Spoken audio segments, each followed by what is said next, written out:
राम राम सभी माता बहनों को संकट चतुर्थी की ढेर सारी शुभकामनाएं। माघ कृष्ण चतुर्थी को संकट चतुर्थी का व्रत रखा जाता है। इसमें जितना व्रत रखने का महत्व है उससे कहीं ज्यादा महिलाओं को इसकी कथा सुनना ही लाभदायक होता है।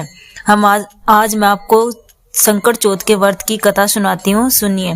एक गांव में एक साहूकार और साहूकारनी रहते थे। वह धर्म पुण्य को नहीं मानते थे।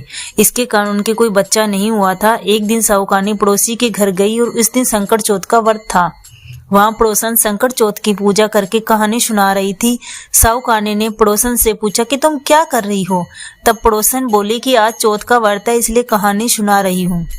तो साहूकारनी बोली, चौथ के व्रत करने से क्या होता है? तो पड़ोसन कहती है कि इससे करने से अन्न धन सुहाग पुत्र सब मिलता है।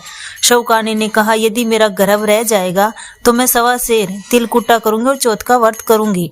श्री गणेश जी भगवान की कृपा से साहूकारनी के गर्भ में रह गया और वह बोली, मेरे लड़का हो जाता है तो मैं 2.5 सेर तिलकुटा करूंगी। कुछ दिन बाद उसको लड़का हो गया तो वह बोली कि हे चौथ भगवान, मेरे बेटे का विवाह हो जाएगा तो मैं 5.25 सेर का तिलकुटा करूंगी। कुछ वर्षों बाद उसके बेटे का विवाह तय हो गया और उसका बेटा विवाह करके चला गया, लेकिन उस साहूकारनी ने तिलकुटा नहीं किया।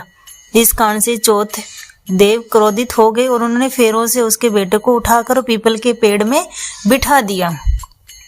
सभी वर को खोजने लगे पर वो नहीं मिला। उदास होकर हताश होकर सारे लोग अपने अपने घर को लौट आए। इधर जिस लड़की से उसकी साहूकारनी के लड़के का विवाह होने वाला था वह अपनी सहेलियों के साथ गणगौर पूजन के लिए जंगल में दूब लेने गई।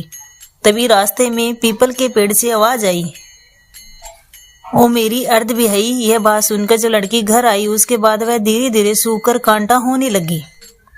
एक दिन लड़की की माँ ने कहा, मैं तुम्हें अच्छा खिलाती हूँ, अच्छा पहनाती हूँ, फिर भी तो सूखती जा रही है, ऐसा क्या हो गया? तो लड़की अपनी माँ से बोली कि वह जब भी दूब लेने जंगल जाती है तो पीपल के पेड़ से एक आदमी बोलता है और कहता है, ओ मेरी अर्ध ब्याई। उसने मेहंदी लगा रखी है, सेहरा भी बांध रखा है। तब उसकी माँ ने पीपल के पेड़ के पास जाकर देखा तो यह तो उसका जमाई ही था। तब उसकी माँ ने जमाई से कहा, यहाँ क्यों बैठे हो? मेरी बेटी तो अर्ध ब्याई कर दी, अब क्या लोगे? साहूकारनी का बेटा बोला, मेरी माँ ने चौथ का तिलकुटा बोला था लेकिन नहीं किया, इसलिए चौथ माता के नाराज होने के कारण यहाँ बैठ गया हूँ।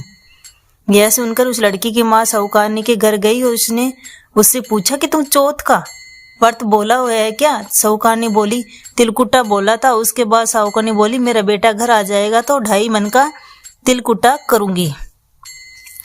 इससे श्री गणेश प्रसन्न हो गए और उसके बेटे को फेरों में लाकर बैठा दिया। बेटे का विवाह धूमधाम से हो गया। जब साहूकारनी के बेटे और बहू घर पे आ गई तो साहूकारनी ने 2.5 मन तिलकुटा कर बोली, हे चौथ देव, आपके आशीर्वाद से मेरा घर, मेरा बेटा, बहू घर आ गए हैं, जिससे हमेशा तिलकुटा करके व्रत करूंगी। इसके बाद सारे नगरवासियों ने तिलकुटा के साथ संकट व्रत करना प्रारंभ कर दिया। हे संकट माता, जिस तरह से साहूकारनी को बेटे बहू से मिलाया वैसे ही हम सबको मिलाना। इस कथा को सुनने वालों का भला करना। बोलो संकट चौथ की जय, श्री गणेश देवाई की जय, संकट माता की जय।